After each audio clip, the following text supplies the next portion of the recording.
All right, so welcome to day 3.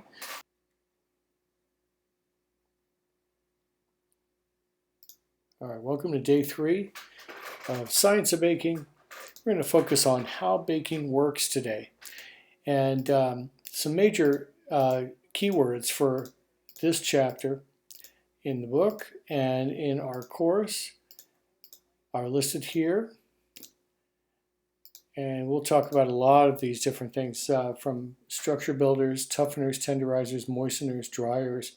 These are different types of ingredients and how we categorize them based on what they do. Of course, air foam, air bubbles, the word hydration, what gluten is, the difference between batters and doughs, the term oven spring, a bit about starches, and about browning and why browning occurs, and also about the word Maillard browning. A little bit about enzymes, and we'll talk a little bit about retrogradation, which is something that really occurs after baking. So basically, baking takes place during 3 processes. We start with mixing, and mixing is one of the more important aspects of baking because things have to be mixed together correctly in order to make things work. Then we bake, and finally we cool. The cooling part, believe it or not, is just about as important as all the other previous steps. And one of the reasons why is because there's a lot of things going on in a baked product when they're cooling. And we don't always realize that all this complex stuff is going on while an item is cooling. So let's dive into it. Success in the bake shop starts with a properly balanced formula that contains a balance of tougheners and tenderizers. Obviously, if you have too much tougheners, it'll be too tough. If you have too much tenderizers, an item will be too tender or delicate. Too much moisteners and dryers. We want to have a balance of these. So if it's too moist, it's wet and it's rather soggy. If it's too dry, well, we know it's just too dry. But some items are meant to have a certain amount of dryness, and some items are meant to have a certain balance of moisture. So how do we balance those things? Well, a lot of it comes down to expectations. What do we expect a baked product to be like? What will we consider to be the ideal when it comes to a particular product, and how it's balanced? Does it have the right amount of tenderizers so it's not too tough? Is the right amount of moisture? A lot of people talk about cakes and how moist a cake should be. So what is moist and what is too moist? What's too dry? These are things that are a matter of really personal opinion and personal taste. But when it comes down to it, most recipes strive for that balance that most people will like. So we have structure builders. Structure builders are items that are ingredients that help build a structure. So they help hold the item together. It's also called a toughener. Examples are flour, eggs, cocoa, cornstarch.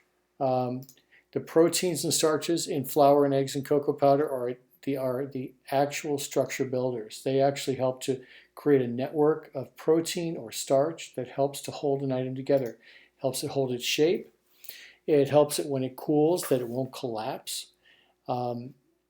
After all, what we're doing is we're building an item that's fighting against gravity to try to hold its own shape.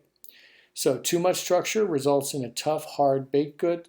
Obviously, these are things that are still edible technically, but they just don't have the right texture. And that's because somebody has prepared it out of balance.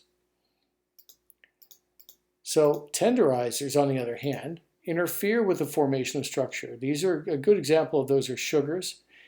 Fats and oils, these also help to weaken structure. And leavening agents like baking powder and baking soda tend to loosen and soften and make things less stable. But that's a good thing. For a lot of products, we want them to be soft and easier to bite and tender. But too much tenderizing leads to crumbly texture or even collapse. I've seen cakes brought right out of the oven, unmolded, and they looked fine at first, and then 5 minutes later they're starting to fall and they're starting to collapse. And that's only because they haven't had time enough to build a good structure. They have too much moisture and gravity is taking over. So let's look at moisteners. All baked products have some form of moisteners. The moisteners tend to thin out batters and doughs. They loosen and moisten. Examples obviously are water, but other things like eggs, milk, creams, syrups, and even oils and even hard fats for that matter, like butter and shortening, melt as they bake. So they become part of the moisteners and part of the liquefiers in a baked product while we're baking. So something that may not look all that moist when it first goes in because it used hard fat, like let's say a pie dough, doesn't look very moist when it goes in, but it becomes more moist because the fat melts.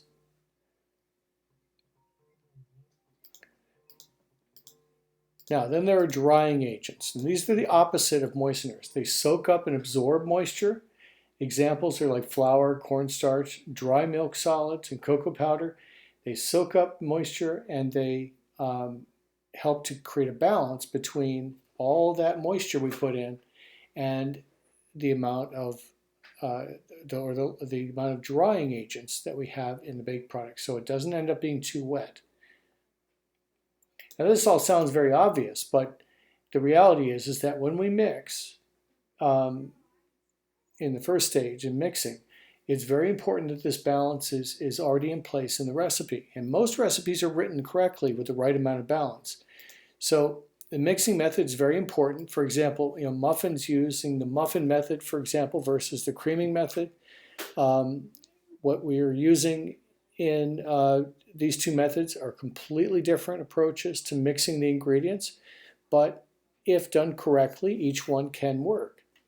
The temperature of ingredients can be very important. For example, with pie pastry, if I'm using cold butter or cold shortening, cold ingredients, cold liquids, I'll have a much more superior pie pastry than I will if I use warm ingredients.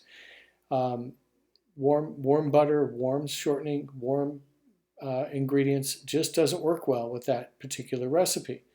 So we have to be careful of that if we have recipes that contain temperature sensitive ingredients. When it comes to mixing, as batters and doughs are mixed, ingredients are distributed evenly throughout. Air bubbles are mixed in and reduced in size. This lightens the batter and the dough. When you're intentionally getting air bubbles into a batter or dough, it's an intentional move. We're trying to get air in there because air will help to lighten the product and make it a lot easier to bite through. It also provides for proper leavening. So leavening creates bubbles inside of an item, helping to make the item much more attractive and both attractive looking, but also much better texture, just because those air bubbles are trapped in the batter. A good example is when we prepare pancakes and we have some bubbles trapped in the batter, but also what creates bubbles is the baking powder in the pancake. When it's heated, the baking powder releases carbon dioxide and it creates bubbles that get trapped, creating a light, fluffy pancake. If you've ever made pancake batter, you know that if it sits too long and isn't intended to, or if it's improperly prepared, you'll have a flat pancake with very little air in it. It'll be like a rubber pancake. So the air being trapped is very important for a lot of items. So as batters and doughs are mixed, large solid particles are worn down layer by layer into smaller ones. This allows them to dissolve or to hydrate faster. So water or liquids start to get in contact with the dry ingredients. They start getting soaked up and absorbed. Fats and oils break into small chunks or droplets. Those get more well distributed, so we don't have big chunks of fat in one area and very little in another area. It all gets evenly distributed. That's very important to make sure that fats and oils are evenly spread through the product and that you have the same taste and the same texture from the first bite to the last bite. So where does water fall in? Well, water dissolves small molecules. It can activate them. So, for example, sugar crystals start to break down when they get in contact with liquid and they start to dissolve, becoming more well distributed. Also, water helps to activate baking powder. Baking powder is a mixture of sodium bicarbonate or baking soda mixed with an acid. And the water is what helps that acid start activating. The acid reacts with the baking soda and you get gas, you get carbon dioxide. It also helps to hydrate larger molecules. So layers of water surround large molecules that are dryers or tougheners, and they swell, and it helps to suspend them, activates them. So a good example of that is gluten. In flour, we have two different major proteins in flour. We have glutenin and gliadin. And those two proteins are not gluten yet until they get hydrated with water or a liquid. Once they get hydrated, they get sticky and they start to stick to each other, forming a large three-dimensional network of protein. And that really helps to form the structure behind a lot of our baked goods. So going into water more, it hydrates and activates yeast. A lot of our yeast is dried and it needs to be hydrated in order to be active. And once it's activated, yeast does its job. It starts to produce carbon dioxide. It starts to help to leaven and form air bubbles inside of our dough or batter. Water also has an effect on our dough temperature. And depending on the temperature of the water you add, can have an effect on how the dough comes out or how the batter comes out. Water adjusts the dough consistency. So batters that are high in moisture, generally batters are high in moisture and they're thin and they're generally pourable. And doughs are usually low in moisture and they're thick and moldable or malleable. But the difference between a dough and a batter is really the amount of moisture that's added. If you have low moisture, it's generally a dough. If you have high moisture, it's generally a batter. There are a couple exceptions to that here and there, but most of the time we can say that moisture is the key ingredient here when it comes to the difference between whether we call it a batter or a dough. So many ingredients are significant sources of water. And we don't think of these all the time, but moisture comes from a lot of different things. For example, we can see in this chart, eggs, whole eggs, are about 75% water. In some recipes, eggs are the only liquid that is in the recipe. But similarly, we have bananas right below that. Bananas are 74% moisture. And if added to a recipe, they add quite a bit of extra moisture. So if you had a muffin, for example, that you wanted to make, and you said it was a plain muffin, and you said, I want to make it a banana muffin, you need to take into account the fact that bananas already have 74% water. So if you're adding a bunch of banana to an existing stable recipe, you may want to back off on the other liquids to balance the liquid that might be in it. Same thing goes for strawberries. See, strawberries up top, 92% water. Adding pureed strawberries is very much like, almost like adding water, just straight water to your recipe. So if you want the balance of moisture to be correct, you may have to balance off or reduce the amount of water or liquids that are in that recipe to account for the extra strawberries you're adding. Strawberries actually have more water in them than lemon and orange juice do. And we can see all the way down at the bottom of the scale, there are some things we don't have to take much into account, things like raisins. Raisins are added. We could take a plain muffin recipe and add raisins to it, and it probably wouldn't have much or any effect on the outcome of the recipe, except that it would just be an added garnish, an added textural element that's added to the batter that we're making. So this chart gives us a real good idea of how these things are affected. I've seen a lot of people add sour cream to a cake recipe. That's an existing stable cake recipe, and they say, well, I want to add sour cream. That's great, but we need to consider it's already a stable recipe. So if we want to add sour cream to it, we need to think about it. It has 71% water in it.